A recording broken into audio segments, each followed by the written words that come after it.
Vite, la nouvelle vidéo est sur One Piece. Faut trouver un sujet. L'Égypte à Alabasta peut-être.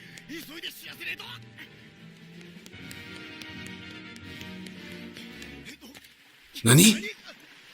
L'architecture navale. Merde, je me suis trompé d'architecture. One eternity later.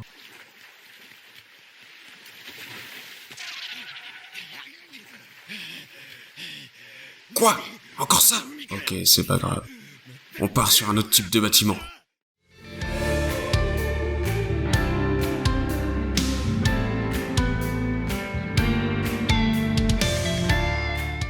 Avec les vacances d'été, c'est l'occasion d'aller voir l'océan et les bateaux. C'est donc l'heure de voir un type d'architecture moins courant, mais aussi très intéressant.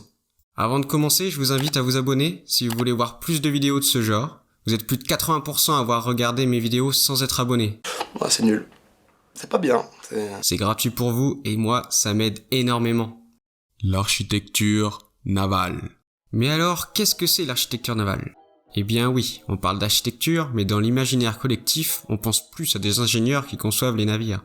Et si on regarde la définition du métier d'architecte naval, c'est l'art de concevoir toute structure pouvant se déplacer sur ou dans l'eau. On parle donc de la conception de bateaux évidemment, mais aussi de sous-marins et de plateformes offshore. On a donc bien un métier de conception technique pour que les bateaux soient hydrodynamiques et stables. Accrochez-vous.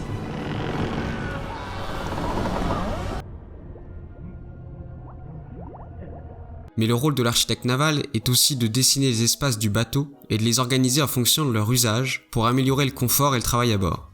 On a donc un métier étroitement lié à l'ingénierie, mais aussi à l'architecture. C'est pour ça que la plupart des écoles sont d'ingénieurs, mais il y a aussi les écoles d'architecture de Nantes et Paris-la-Villette qui proposent cette formation.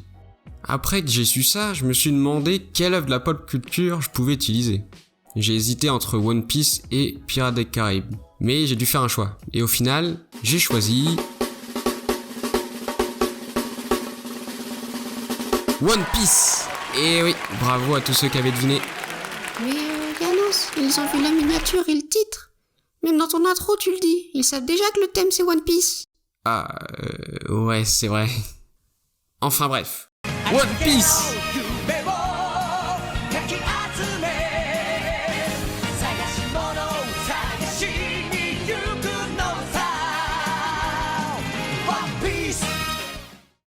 L'univers de One Piece.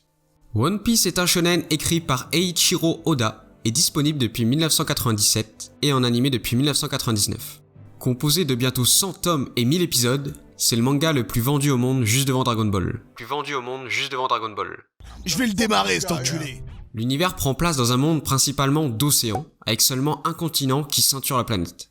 Les protagonistes sont donc en majorité des pirates, des marines ou le gouvernement mondial. Quoi de mieux pour parler d'architecture navale ? L'océan le plus dangereux et où se passe l'aventure principale s'appelle Grand Line et on y navigue grâce aux log poles qui sont des sortes de boussoles qui indiquent les îles, une par une grâce au champ magnétique unique qu'elles possèdent.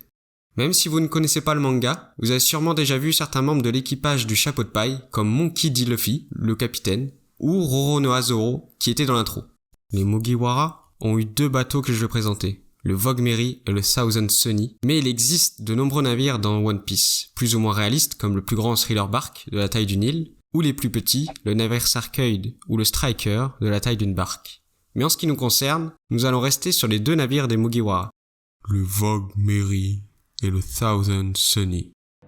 On va donc d'abord commencer avec le Vogue Mary. Il s'agit du premier navire des Mugiwara qui a été conçu par Mary, le majordome de Kaya, d'où son nom, et il a été offert à l'équipage pour les avoir débarrassés de Kuro, l'ancien majordome. Mary est donc l'architecte de ce bateau, ainsi que son charpentier. Le Vogue Mary leur a permis de traverser East Blue, puis le début de Grand Line jusqu'à l'île de Water 7, l'île des charpentiers navals. Au fil de l'aventure, le Mary a subi de nombreux dégâts, du feu, en passant par les explosions et les coups d'épée. Heureusement, il a été bichonné par l'équipage. Mais ce n'est pas possible. Bichonné par Usopp. Malgré cela, le Mary est devenu au fil de l'aventure un véritable membre de l'équipage, jusqu'à développer sa propre conscience, un Krabo Talman, c'est-à-dire un esprit qui aide l'équipage ou permet au bateau de se réparer lui-même lorsque celui-ci a été bien entretenu. Le Vogue Mary est un bateau de type caravelle, un type inventé au XIVe siècle au Portugal. C'est un bateau à haut bord, très facile à manœuvrer, et qui est adapté à la haute mer, mais aussi à l'exploration des côtes grâce à un fond plat, ajouté plus tard. Le Mary s'inspire énormément des caravelles réelles, même si pour coller avec l'univers, quelques modifications ont été faites. À la proue, en forme de mouton, le Mary possède des canons. Dans le château arrière, on a une cuisine, une salle de réunion et la timonerie. La salle de réunion prend la place de la cabine du commandant. Les espaces des garçons et des filles se situent sous le pont, alors que dans la réalité, les couchages sont plutôt au-dessus. Entre l'espace de réunion et la chambre des filles, on trouve la cale. En vrai, elle est plutôt au fond du bateau, mais ici l'espace est pris par les couchages. La pièce la plus importante est la salle des réunions, puisque la cuisine et le système de navigation s'y trouvent. On note aussi quelques particularités, comme la présence des mandariniers sur le pont, un souvenir de leurs aventures. Le navire est petit, donc assez simple de conception, avec quelques modifications d'organisation par rapport aux vraies caravelles. On peut supposer que c'est Mary, ne connaissant pas forcément tous les détails des caravelles, qui l'a conçu à sa façon.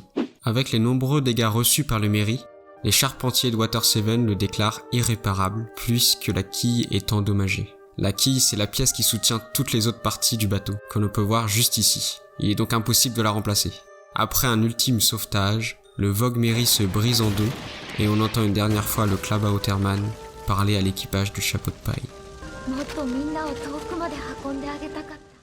Après ce triste événement, les Mugiwara ont dû trouver un autre bateau. C'est Franky, un hors-la-loi de Water 7, qui réalise son bateau de rêve et leur offre.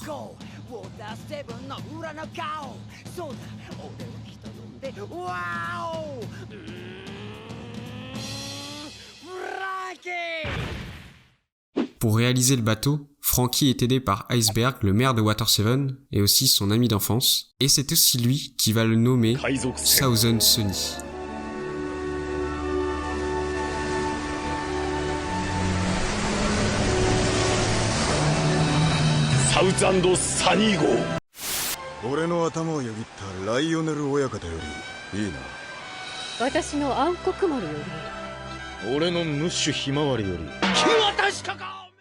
Franky, Iceberg et Tom, leur mentor, sont donc tous les trois des architectes navals, puisque ce sont eux qui conçoivent les bateaux qu'ils construisent. En prévision des nombreux dégâts à venir, Franky utilise du bois d'Adam, le plus précieux et le plus résistant bois de l'univers One Piece. Ce bois a notamment permis à Tom de faire l'Oro Jackson, le bateau du roi des pirates, Goldie Roger. Le Sunny s'inspire des Brigantine Sloop, un type de bateau anglais du XIIIe siècle, et qui utilise deux mâts avec plusieurs petites voiles plutôt qu'une grande, ainsi qu'une brigantine à l'arrière.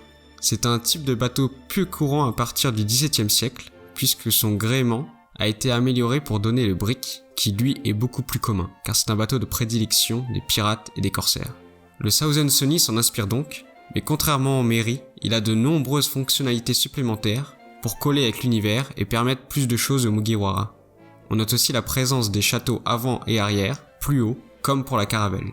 Tout d'abord, pour commencer le tour du navire, on peut noter la présence de pelouse sur le pont, ainsi qu'une véritable cabine de vigie. Chaque espace du bateau est pensé pour l'équipage, ainsi on a une salle de travail pour Usopp, une cuisine pour Sanji, un espace de musculation pour Zoro, une salle pour le médecin Chopper, et ainsi de suite.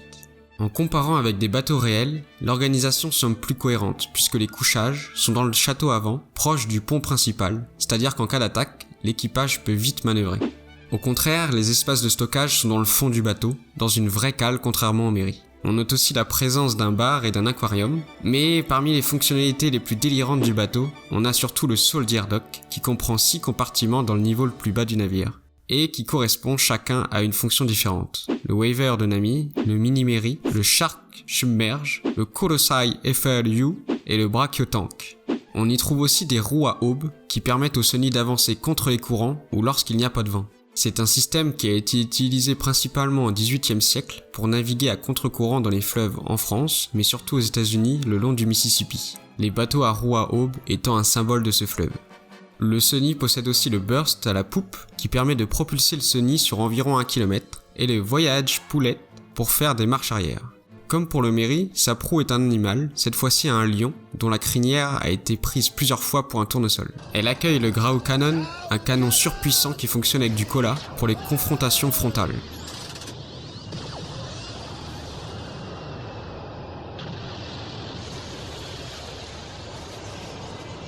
Avec cette organisation plus logique du bateau, on sent les connaissances de Franky en tant qu'architecte naval. Le Thousand Sunny est pensé pour chacun des Mugiwara, mais aussi pour explorer et attaquer. C'est un véritable navire pirate, mais aussi une magnifique pièce d'architecture navale, pensée de A à Z pour ses habitants. Et voilà, c'est déjà terminé. Merci d'avoir regardé la vidéo jusqu'au bout. C'était une vidéo un peu plus courte pour parler d'un autre type d'architecture. Et si vous voulez que j'en refasse, dites-moi en commentaire les thèmes que vous aimeriez voir. Et comme d'habitude, si ça vous a plu, vous pouvez vous abonner et mettre un pouce en l'air. A bientôt dans un nouvel univers.